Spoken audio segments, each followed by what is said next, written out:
Chapter 32. Maukah menjadi kekasihku? Benar yang dikatakan oleh Dion. Tidak ada keramaian di tempat itu. Hanya terlihat beberapa pengunjung saja. Tempatnya begitu asri, dengan banyak pepohonan rindang di sepanjang jalanan yang mereka lewati. Sudah lama aku tidak pernah ke tempat seperti ini, kata Sena sambil menoleh ke kanan kiri, melihat-lihat pemandangan di sekitar. Udaranya juga segar. Imbuhnya sambil menarik napas seraya memejamkan mata. Kapan terakhir kali kau pergi ke tempat wisata alam? Tanya Dion.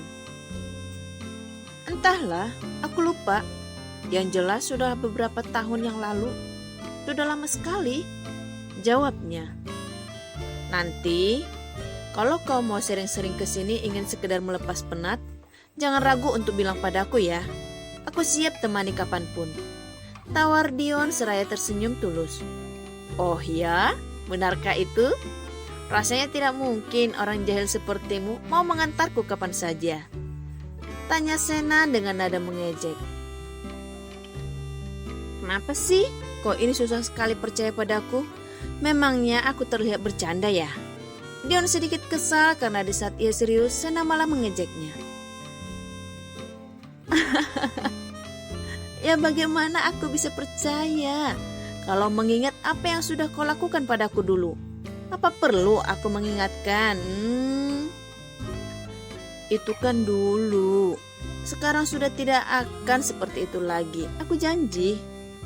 Ucapnya sambil mengangkat dua jari tangan kanannya membentuk huruf V. Baiklah. Kita lihat nanti. Apa janjimu itu bisa dipegang atau tidak? Sena tersenyum seraya mengangkat salah satu alisnya. Lalu, kalau aku bisa menepati janjiku, apa kau mau jadi kekasihku? Pertanyaan Dion seketika membuat Sena terdiam menghentikan langkahnya. Ia lalu menaruh dua tote bag yang ditentengnya dan tanpa ragu Sena memukul lengan Dion yang cukup berotot itu sedikit kencang, sampai membuat Dion meringis. Au, kenapa kau memukulku? Dion mengusap-usap lengannya yang terasa sedikit perih sambil menatap Sena yang terlihat kesal padanya. Lagian, kau ini aneh-aneh saja. Apanya yang aneh? Tanya Dion bingung. Pertanyaanmu itu. Astaga, menurutku tidak ada yang aneh dengan pertanyaanku. Kau kan tinggal menjawab saja, boleh atau tidak. Aku juga tidak akan memaksamu, Sena. Lagi pula, aku kan hanya bercanda. Sudah. Aku mengajakmu supaya kamu senang, bukan ingin membuatmu kesal. Ayo jalan. Dion melenggang meninggalkan Sena, sambil menenteng satu tote bag yang sebelumnya dibawa oleh Sena. Sena menarik napas lalu mengembuskannya sedikit kasar. Dasar menyebalkan. Sudah tahu aku baru saja putus dari temannya, malah bercanda dengan pertanyaan seperti itu. Kesal Sena, lalu menyambar jenjingan tote bag yang ditaruhnya, kemudian melanjutkan langkah menyusul Dion yang sudah mendahulinya. Si kaki panjang itu jalannya cepat sekali, kan aku capek ngejarnya. Cerocos Sena sambil sedikit berlari kecil mengejar Dion. Dion yang mendengar Sena berlari langsung menghentikan langkahnya, lalu berbalik menghadap Sena seraya tersenyum lebar memperlihatkan deretan giginya. Apa kau tidak bisa sedikit pelan jalannya? Gerutu Sena dengan wajahnya yang ditekuk. Bukan aku yang terlalu cepat jalannya, tapi kau saja yang lamban. Ejek Dion. Sena mendesah seraya memutar bola matanya malas. Kakimu itu panjang, jadi kau harus jalan lebih pelan. Ya sudah, aku pelankan jalannya, ujar Dion. Mereka berdua pun kembali berjalan bersamaan sampai tibalah mereka di tepi danau. Baiklah, kita akan gelar tikarnya di sini, ujar Dion sambil menaruh tote bag yang dibawanya lalu menggelar tikar di sana. Ayo, keluarkan semua makanannya. Dari tadi berdebat denganmu, perutku jadi lapar. Gurau Dion sambil mengeluarkan makanan dari satu tote bag. Sedangkan Sena mengeluarkan makanan dari tote bag lainnya. Salah sendiri memulai perdebatan, balas Sena. Tapi ngomong-ngomong, kenapa kau membeli makanan sebanyak ini? Tanya Sena sambil mengernyit melihat makanan yang sudah ditata di atas tikar, yang ia rasa terlalu banyak untuk dimakan berdua. Ya harus kau habiskan lah, gurau Dion. Kau pikir perut kecilku ini mampu menampung makanan sebanyak ini? Ada-ada saja. Sudah, kau ini cerewet sekali, ayo makan, aku sudah lapar.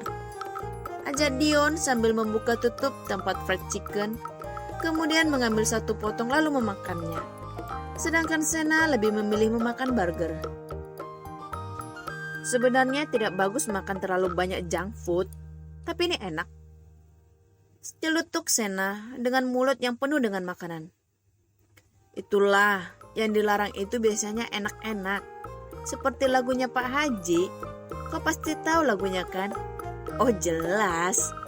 Sena langsung menyanyikan satu bait referen lagu yang dimaksudnya. Mereka berdua lalu tertawa. Tapi untungnya makanan ini masih kategori halal untuk dimakan, kata Sena kemudian. Dion menanggapinya dengan tertawa kecil. Oh iya, kau kan berencana pergi ke tempat ini. Kau diajak oleh temanmu atau bagaimana? Tanya Dion penasaran. Tidak, aku sengaja googling tempat wisata dan aku lihat sepertinya tempat ini bagus. Cocok untuk menenangkan pikiran buatku yang tidak suka keramaian, tutur Sena. Oh begitu. Aku pikir kau diajak temanmu. Tapi kalau kau pergi sendirian mana enak, kata Dion. Ngomong-ngomong, kenapa pikiran kita bisa sama ya? Kau ingin pergi ke tempat ini, dan aku juga kepikiran untuk mengajakmu ke tempat ini. Setelah tahu kau lebih suka tempat wisata alam dibandingkan pergi ke mall. Apa jangan-jangan? Sena mengerutkan keningnya sambil menatap Dion yang menggantung ucapannya lalu bertanya, jangan-jangan apa? Jangan-jangan kita sudah ada kontak batin, tebak Dion. Mendengar jawaban Dion, Sena tergelak. Kontak batin kau bilang? Bertemu saja jarang. Bagaimana bisa ada kontak batin? Ditanya kebetulan. Tempat ini kan yang paling dekat. Jadi wajar saja kalau kau juga berpikir untuk mengajakku ke sini, tutur Sena sambil menggeleng pelan. Kontak batin ada-ada saja imbuhnya. Kok ini terlalu berpikir realistis. Sekali-sekali menyenangkan aku tidak ada ruginya kan? Aku baru tahu, ternyata kau ini mudah merajuk seperti anak kecil, Di. Sena terkekeh. Dion hanya tersenyum sambil bergumam dalam hatinya. Mungkin itu karena aku mulai jatuh cinta padamu, Sena. Aku juga tidak mengerti. Kenapa aku bisa jatuh cinta secepat ini padamu? Atau mungkin sebelumnya aku memang sudah jatuh cinta padamu. Hanya saja aku tidak menyadari rasa itu karena kau milik sahabatku. Dan aku baru menyadarinya setelah hubunganmu dengan Reno berakhir. Oh iya, aku belum tahu banyak tentangmu. Kalau kau tidak keberatan, apa boleh kau bercerita sedikit tentangmu? Tanya Dion yang ingin tahu lebih banyak tentang Sena sebagai awal pendekatannya. Namaku Sena Aprilia. Aku tinggal di rumah kontrakan di dalam gang kecil.